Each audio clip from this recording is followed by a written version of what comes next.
Introduction. Some time ago, I had the opportunity to meet William Cooper and his wife Annie. It was part of my job to verify whether this man did indeed speak the truth, or was just another person seeking fame and fortune. What I found was a rugged, bulldog-driven individual who was kind, thoughtful, and tender-hearted. He was truly concerned about you and your welfare. Bill knew that people were badly informed by a society which spoon-feeds you deception, until there is no distinction between fiction and reality. He sees what many others see happening, and he is not afraid to do something about it. There are many who do not want you to know what Bill has to say. They have tried many times to stop him from saying it. The scars on his face and the loss of his leg are his badges of sincerity on your behalf. No one becomes popular by telling people the truth. History records what happened to the true prophets of the past. However, some have listened to their warnings and were not caught off guard. Others have put their heads in the sand and refused to listen. Bill has it together, and has put it together for you, so you can also be one of the informed of the world. A well-informed person can make the right decision. William Cooper has my vote of approval, because I cared enough to find out who the man is. Now is your opportunity. There have been many related sequential coincidences all throughout my life, incidents that by themselves would have led nowhere. Statistically, the odds against the same or a related sequence of events happening to one individual are astronomically high. It is this series of incidents that have convinced me that God has had a hand in my life. I do not believe in fate. I do not believe in accidents. I cannot and will not accept the theory that long sequences of unrelated accidents determine world events. It is inconceivable that those with power and wealth would not band together with a common bond, a common interest, and a long-range plan to decide and direct the future of the world. For those with the resources, to do otherwise would be totally irresponsible. I know that I would be the first to organize a conspiracy to control the outcome of the future. If I were such a person, and a conspiracy did not yet exist, I would do it in an attempt to ensure the survival of the principles in which I believe, the survival of my family, my survival, and the survival of the human race, if for no other reason. I believe, therefore, that a grand game of chess is being played on a level that we can barely imagine, and we are the pawns. Pawns are valuable only under certain circumstances, and are frequently sacrificed to gain an advantage. Anyone who has studied military strategy is familiar with the concept of sacrifice. Those who have seriously studied history have probably discovered the real reason we go to war on a regularly scheduled basis. Before reading this book, I advise you to play at least 2 complete games of chess. You must learn the rules they play by.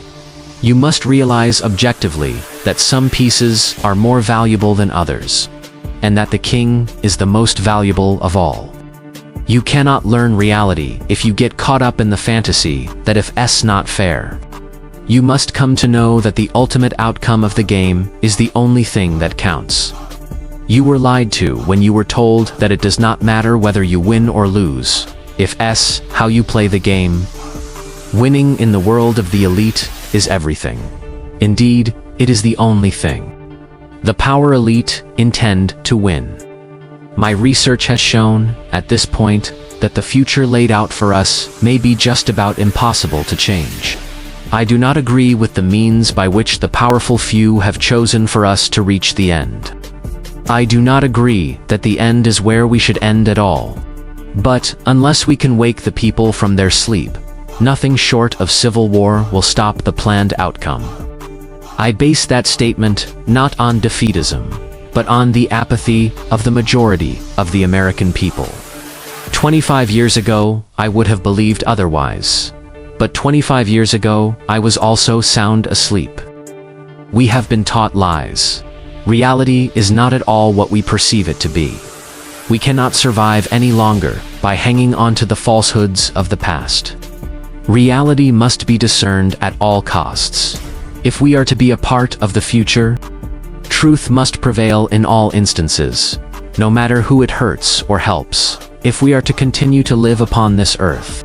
At this point, what we want may no longer matter. It is what we must do to ensure our survival that counts.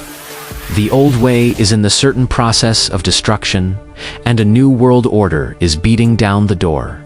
To cling to the past is guaranteed suicide. To remain apathetic is assured enslavement. To learn the truth and then act upon it is the only means of survival at this moment. To shrug off the information contained in this book and to disregard its warning will result in the complete destruction of the Republic of the United States of America. You will never get a second warning or a second chance. Like it or not, this is it. Stark reality. You can no longer turn your head, ignore it, pretend if it's not true, say it can't happen to me, run, or hide. The wolf is at the door. I fear for the little ones, the innocents, who are already paying for our mistakes. There exists a great army of occupationally orphaned children. They are attending government-controlled daycare centers. And latchkey kids who are running wild in the streets, and the lopsided, emotionally wounded children of single welfare mothers, born only for the sake of more money in the monthly check. Open your eyes and look at them, for they are the future. In them I see the sure and certain destruction of this once proud nation. In their vacant eyes I see the death of freedom. They carry with them a great emptiness, and someone will surely pay a great price for their suffering. If we do not act in concert with each other and ensure that the future becomes what we need it to be, then we will surely deserve whatever fate awaits us.